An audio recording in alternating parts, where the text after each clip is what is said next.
Hi friends, how are you? ఇంకా ఇవైతే Dasara series అనమాట. ఇంక ఈ రోజు నుంచి అయితే దసరా సిరీస్ కంటిన్యూ అవుతాయి.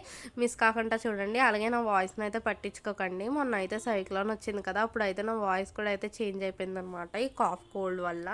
సో ఇంకొన్ని రోజులు నన్ను ఈ వాయిస్తోనే చూడవలసి వస్తుంది.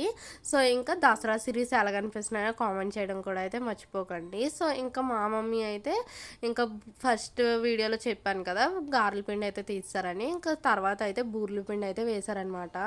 ఆ రోజు అయితే మాట మాటకి కరెంట్ తీస్తూనే ఉన్నారనమాట. సో ఇంక మళ్ళీ అయితే ఒకసారి తీస్తారు కరెంట్ బూర్ల పిండి వేస్తున్నప్పుడు. సో ఇంక ఇక్కడ నన్ను అయితే మా మమ్మీ అయితే శనగలు అయితే చెద్దలించమన్నారనమాట. సో అదైతే చేస్తున్నాను నేను. ఇంకా ఇంకో పొయ్యి మీద వచ్చేసి ఇంకా ఆలు కర్రీ అయితే అవుతుంది. ఆ రోజు అయితే మనం చికెన్ తినము కదా. సో ఇంక ఇక్కడ శనగలు కూడా అయితే అయిపోయినాయి. ఒక గిన్నెలో అయితే తీసుకున్నాను. సో ఇంకా అప్పటికైతే పరమాన్నము, చారు ఇవన్నీ కూడా అయితే అయిపోయినాయి అనమాట. మళ్ళీ అయితే మధ్యలో ఒకసారి కరెంట్ తీసేశాడు. ఇంకా అంతే ఈ వీడియో. నెక్స్ట్ వీడియోలో కలుద్దాం. ఈ వీడియో కనుక మీ నచ్చితే like, share, subscribe. Bye bye.